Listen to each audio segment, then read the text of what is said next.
আমাদের অধিকাংশ মানুষের নামাজ কবুল হয় না। যদি বলছে আবার কেমন কথা, নামাজ কেন কবুল হবে না?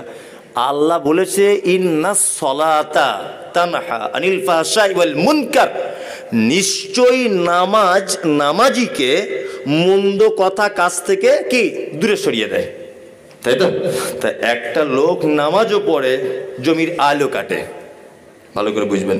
একটা লোক নামাজও পড়ে সুদও খায়, একটা লোক নামাজও পড়ে, একটা লোক চুরিও করে, তাহলে বলুন তার নামাজ কবুল হচ্ছে না তো? আল্লাহ বলছে যে এ যখন নামাজ পড়ে মন্দ কথা কাজ থেকে দূরে থাকবে, আর আমি আল্লাহ রেখে দেবো দূরে। তার মানে যে করতে দূরে থাকতে পারছে না, তার মানে তার নামাজ কবুল হচ্ছে না। এটা মাথায় নিয়ে নিতে হবে। আরেকটা জিনিস মাথায় নিতে হবে, অন্তত পক্ষে সালাত বা দোয়া কবুল হবার মূল শর্ত হচ্ছে কোরআন মাজিদ খুব শুদ্ধ।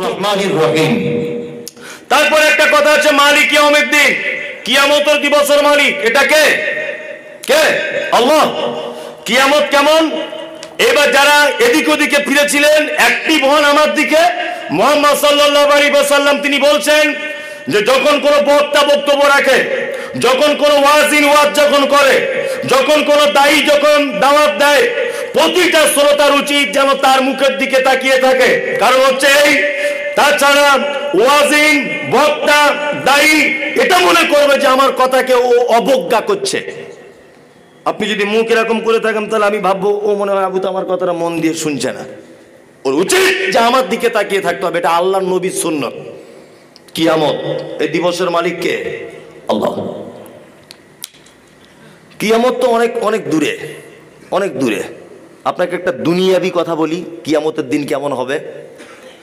কিছুদিন আগে আপনার সোশ্যাল মিডিয়া দেখেছিলেন যে তুরস্কের মাটিতে একটা ভূমিকম্প হয়েছিল, হয়নি? হয়েছিল। যারা সোশ্যাল মিডিয়ার সঙ্গে যুক্ত আপনারা জানেন যে তুরস্কের মাটিতে ভূমিকম্প হয়েছিল।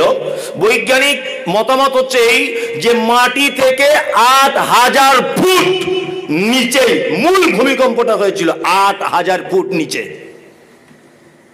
তার ফলে তুরস্কের মাটির দুতলা বিল্ডিং গুলো থর করে কাঁপতে কাঁপতে সব ভেঙে পড়ে গিয়েছিল।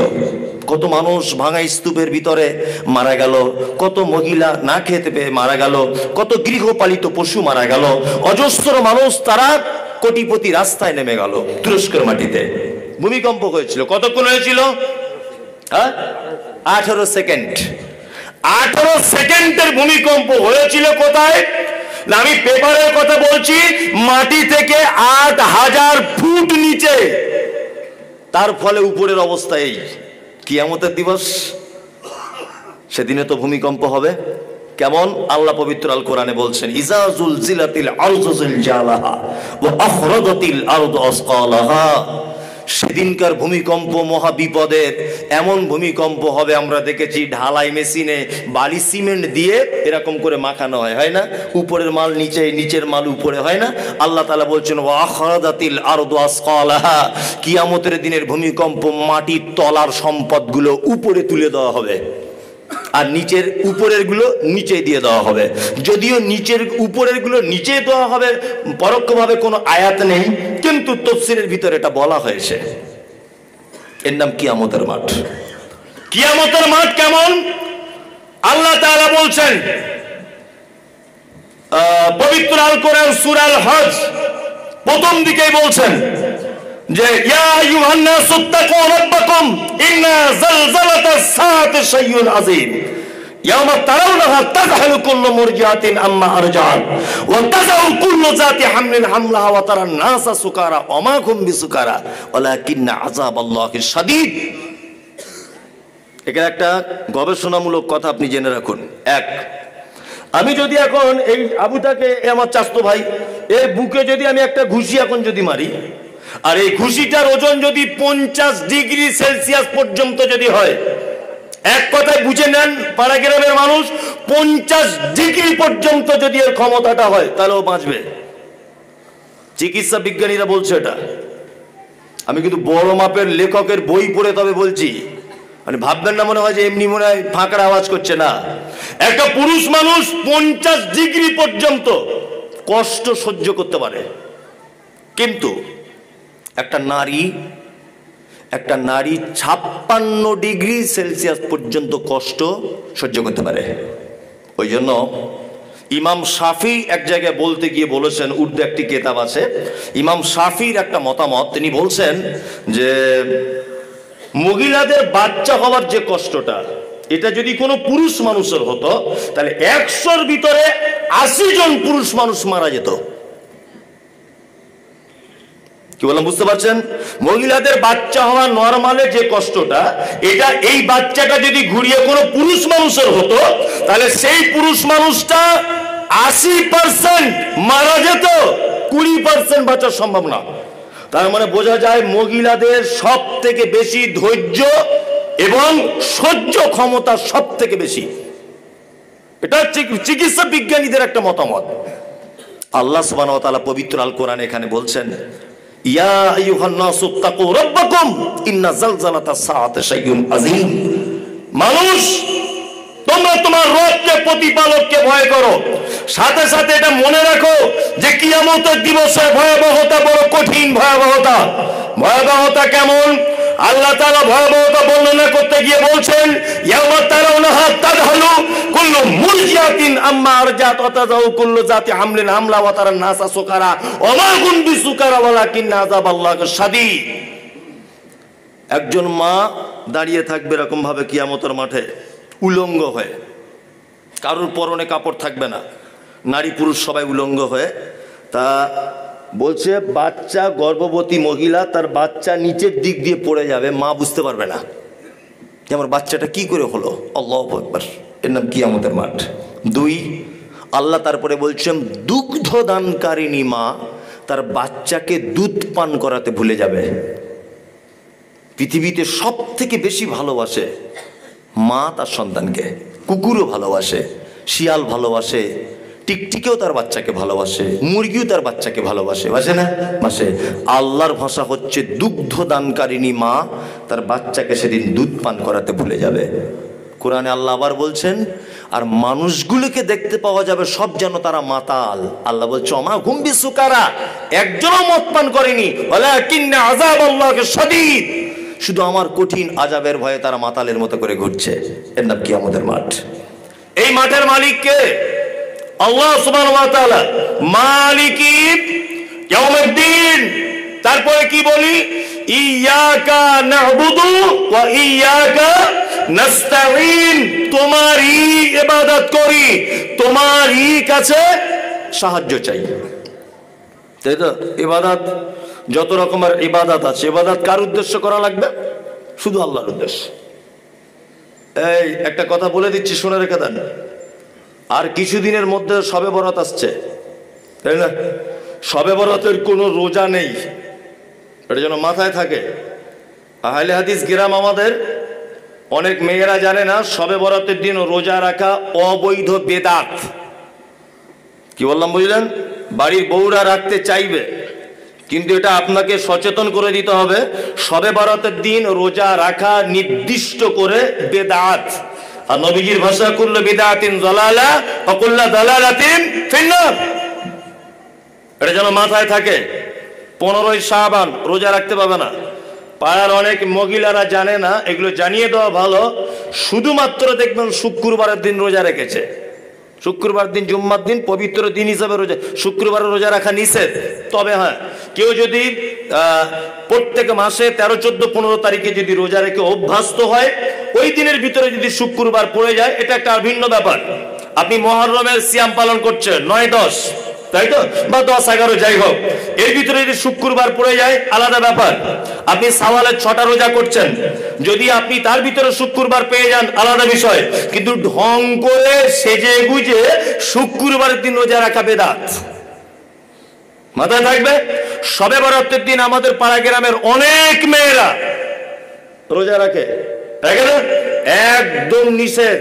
এই ইবাদত শবে বরাতকে কেন্দ্র করে যদি কেউ রোজা রাখে, আল্লাহ সুবহানাহু ওয়া তাআলার ভাষা শুনুন, আমিলাতুন নাসিবা তাসলা নারান হামিয়া। এক শ্রেণীর মানুষ, তারা ইবাদত করতে করতে করতে করতে নাসিবা, ক্লান্ত হয়ে যাবে, তারপরেও আল্লাহ বলছে টেনে তাদেরকে জাহান্নামে ভরা হবে। এরা হচ্ছে সেই লোক যারা শবে বরাতে 15 তারিখে রোজা রেখেছিল, এরা সেই লোক। যারা ইবাদত করে ক্লান্ত হবে তারপরও ধরে জাহান্নামে ঢোকানো হবে। এরা সেই লোক যে ইবাদতের ব্যাপারে মুহাম্মদ সাল্লাল্লাহু আলাইহি ওয়াসাল্লামের আদেশ নেই, অনুমোদন নেই। এই ইবাদত যদি কেউ করে তার থাকার জায়গা জাহান্নাম। ইবাদত করার আগে অবশ্যই আপনারা ভেবেচিন্তে করবেন। আর বিশেষ করে একটা কথা বলে দিচ্ছি, এটা আমাদের গ্রাম আহলে হাদিস গ্রাম, খুব বড় গ্রাম, বারাসাত বা উত্তর 24 পরগনার একটা নাম করা গ্রাম। আলহামদুলিল্লাহ, আমাদের গ্রামের মেয়েরা কোনো বেদাতের সঙ্গে যুক্ত হবে এটা একেবারেই ঠিক নয়, এটা একেবারেই ঠিক হবে না। কিছু মেয়েরা আমাদের বাড়ি বৌমা হয়ে এসেছে, তারা ব্যাপারগুলো জানে না। প্রত্যেক শাশুড়িদের কাছে অনুরোধ, এটা আপনারা বলে দিবেন, শবে বরাতের দিন বলে দিন ইসলামে কিছু নেই, মাথায় থাকে জানো। চলুন, আর একটা ব্যাপার আছে যে শবে বরাত মানা যাবে না, কিন্তু কারুর বাড়ি দাওয়াত করলে তো যেতে হবে, অন্তত খেতে তো যাওয়া লাগবে, লাগবে না? এটা আহলে হাদিসরা এটা পারে, কিন্তু ওরা শবে বরাত করে না। যাই হোক, ইয়াকা নাবুদু ওয়া ইয়াকা নাস্তাঈন, আল্লাহর কাছে চাইবেন। যত রকমের চাওয়া কার কাছে? কার কাছে? আল্লাহর কাছে চাওয়া লাগবে। আমার আগে একটা বক্তা ছিলেন, কি না, আলাউদ্দিন সাহেব বলছিলেন যে আল্লাহ একটা কাজ নিজের ডিপার্টমেন্টে রাখেনি, কি না, বান্দার সঙ্গে জড়িত পাপ, তাই না? আল্লাহ নিজের ডিপার্টমেন্টে রাখেনি, যে যার বান্দার উপরে ছেড়ে দিয়েছে। কথাটা ঠিকই বলেছে। আর আমি একটা কথা জানাতে চাইছি বা জানতে চাইছি, আচ্ছা ডাইরেক্ট আল্লাহ বলছে ইয়াকা নাবুদু, তোমার আমারই ইবাদত করো, ওয়া ইয়াকা নাস্তাঈন, আমার কাছেই সাহায্য চাও। আচ্ছা, আল্লাহর কাছে ডাইরেক্ট সাহায্য চাইলে পাওয়া যায় তো? পাওয়া যায়।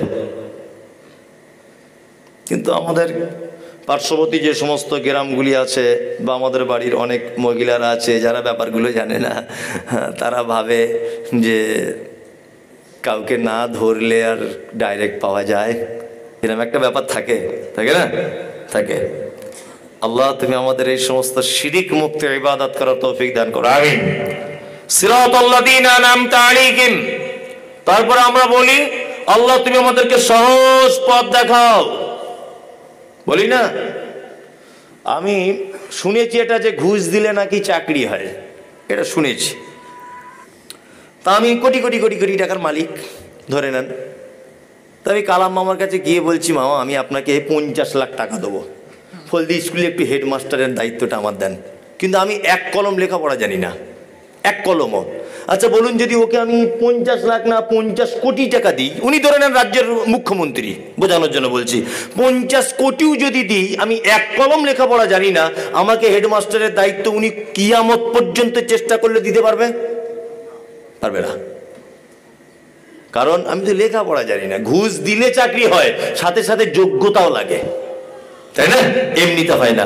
আমরা শুধু একটা ভালো যুক্তি পেয়েছি, কি ইহদিনাস সিরাতাল মুস্তাকিম, আল্লাহ সহজ পথ দেখাও। সারা জীবন এই বলে বলে এই বলে বলে মসজিদ থেকে বাড়ি চলে এলাম, কিয়ামত পর্যন্ত সহজ রাস্তা পাবেন না। সঙ্গে কিছু চেষ্টা করা লাগবে। চেষ্টা কেমন? এই দেখুন আল্লাহ বলছেন সিরাতাল্লাযীনা আনআমতা আলাইহিম, তারপরে আমরা বলি আল্লাহ তাদের পথে আমাদেরকে চালাও যাদেরকে তুমি পুরস্কারিত করেছো। পুরস্কার প্রাপ্ত কারা? 4টে লোক পুরস্কার প্রাপ্ত। কি একটা আয়াত আছে কোরআনে, আনআমাল্লাহু আলাইহিম মিনান নাবিয়্যিনা ওয়াস-সিদ্দীকিনা ওয়াস-শুহাদাই ওয়াস-সালিহিন। 4টে লোক পুরস্কার পেয়ে গেছে। 4টে লোক কে? নবীগণ, সাহাবাগণ, সিদ্দিক অর্থাৎ সাহাবাগণ, শহীদগণ, সালেহিন, সৎকর্মশীলগণ। তার মানে আমাদের সোজা পথ পেতে গেলে সাহাবীরা যে পথে চলেছেন, নবীগণ যে পথে চলেছেন, সেই পথে চলতে হবে। শুধু দোয়া করেই সঠিক পথ পাওয়া যাবে না। যাবে? পাওয়া যাবে না। আমাদেরকে চলতে হবে তাদের মতো করে। সাহাবীদের কথা বলতে গেলে অনেক টাইম লেগে যাবে। যাই হোক, সিরাতাল্লাযীনা আনআমতা আলাইহিম গায়রিল মাগযুবি আলাইহিম ওয়ালাদ-দাল্লিন। তারপরে আমরা বলি আল্লাহ তুমি আমাদেরকে ওই পথে চালিত করো না যে পথে তুমি খুশি নেই, যেটা গোমরাহির পথ। তারপর আমরা কি বলি? আমিন। ওয়ালাদ-দাল্লিন কে? আমিন। আল্লাহ তুমি আমাদের সব দোয়া কবুল করে নাও। এবার আর একটা কথা বলে দিচ্ছি, এটা শেষ, 2-3 মিনিটের ভিতরে 11:30টায়, 11:30টার 1 মিনিট বেশি হবে না, 11:25 বাজে, 5 মিনিট।